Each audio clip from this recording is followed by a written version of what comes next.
Assalamualaikum warahmatullahi wabarakatuh. Lama kita nggak pernah bikin video. Sekarang saya akan bikin video kan. Ini ada di gudang, ya, tempat kita simpan-simpan. Ini ada pupuk, bermacam-macam pupuk yang kita semua bikin sendiri. Dan nanti akan kita ajarkan ke petani kita. Ya, ini stok-stok yang ada di gudang. Insyaallah akan kita tanam sendiri. Sebagian kita kasihkan ke petani, tanam petani. Di sini saya akan perlihatkan masalah bibit yang kita taruh di polybag. Oke. Ada yang berpendapat pakai polybag itu ribet. Kemudian kita akan ngeluarin biaya banyak, harus pindah ke lahan. Kemudian kita akan merugi kalau di polybag itu nggak cepat dipindah ke lahan, terus dia mati seperti ini. Ini udah usia 4 bulan, harusnya udah mulai dipindah. Ke lahan, tapi ini lambat. Nah, kita buktikan apa kalau kita masukkan bibit ke polybag itu akan rugi kalau terjadi kayak gini. Yuk kita akan bongkar. Nah, di sini sudah ada 2 bibit katak, ada 4 sebenarnya, tapi yang 2 ini udah jatuh. Ya. Ini 2 belum jatuh, masih kuat, jadi jangan kita petik, biarkan dia sampai jatuh dengan sendirinya.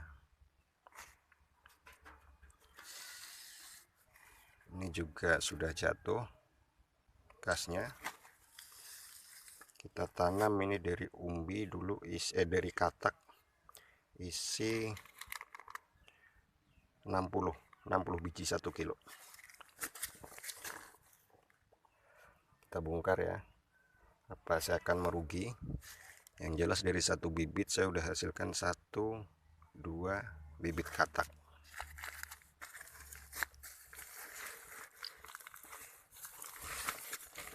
Ini usianya sudah 4 bulan ya teman ya. 4 bulan harusnya saya pindah, tapi ada masalah sehingga saya tidak bisa memindah ke lahan, dan saya diamkan di polybag dari bibit katak sebesar 51 kilonya. Selain dari katak, ternyata dia juga sudah menghasilkan umbi. Ini dia umbinya. Oke, nanti kita akan timbang berapa bobot umbi. Jadi ini masih hujan, udah mulai hujan justru. Cuman tanaman ini dia akan dorman ketika masuk musim kemarau, atau bisa jadi ketika nutrisi dalam media tanamnya itu habis, sehingga dia akan dorman dan tidak muncul lagi tidak tumbuh lagi tunas yang kedua. Seperti ini. Harusnya ini masih penghujan, dia muncul tunas kedua. Ini sepertinya tunas kedua, tapi dia mati ya, dia muncul dari tengah-tengah pohon. Dia mati bisa disebabkan, 1 bisa jadi karena penyakit, 2 bisa jadi nutrisi yang ada dalam polybag ini udah habis. Kita akan timbang ini, ayo. Baik sahabat petani porang, tadi saya udah ambil ada 2 polybag, saya bongkar. Ini usia tanamnya sama, katak yang saya tanam juga sama, antara isi 50 sampai 60 1 kilonya. Katak yang dulu pernah saya semai dan saya masukkan dalam channel YouTube saya. Ya, isi 50, kisaran 50. Ini usia tanamnya sama, cuman dia menghasilkan bibit yang berbeda ukuran besarnya ya. Oke, saya timbang dulu. Ini 2,5, saya tambah ini. Oke, ada 4 on. 4 on dari 2 polybag. Itu artinya kalau dalam 1 kilo bisa menghasilkan 5 ya, 5 umbi rata-rata 1 kilo. Padahal dulu saya tanam 1 kilo isinya 50. Nah, sekarang rumus ruginya dari mana? Dan yang kedua, selain umbi saya juga menghasilkan dari penanaman di polybag itu katak. Rata-rata 1 pohon 4 katak. Ya, dia seharusnya muncul tunas yang kedua, pohon kedua, tapi nggak bisa muncul. Mungkin karena nutrisi dalam polybag udah habis. Selama 4 bulan saya tanam itu nggak jadi, saya pindah ke lahan. Jadi nggak ada rumus rugi kalau kita melakukan penanaman atau bertani porang.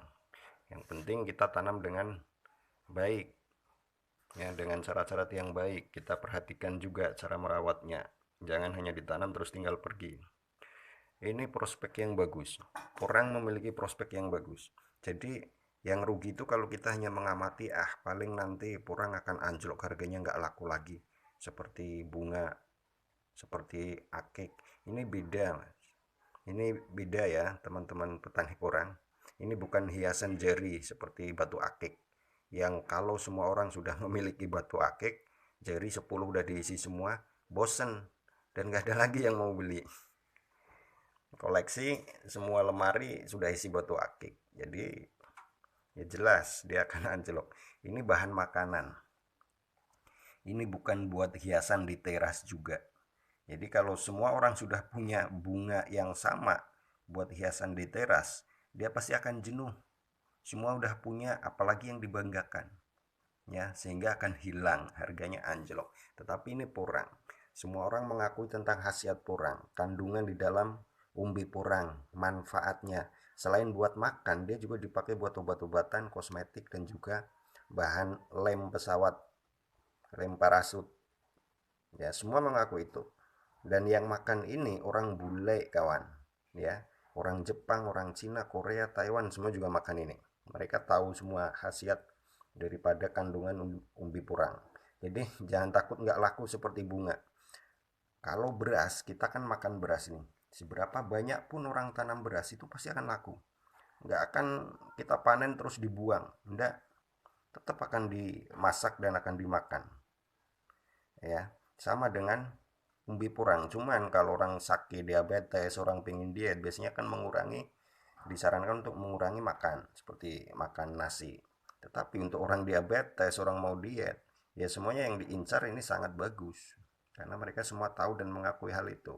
Sekarang Eropa dan Amerika sudah mulai memproduksi porang. Mereka tahu manfaat porang.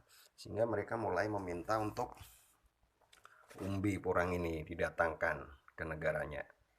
Ini prospek yang sangat bagus untuk petani kita, petani Indonesia. Jadi jangan hanya menjadi penonton dan menunggu waktu kapan bisa mencibir teman-teman atau rekan-rekan petaninya. Jangan. Ya. Ya, itu aja dari saya.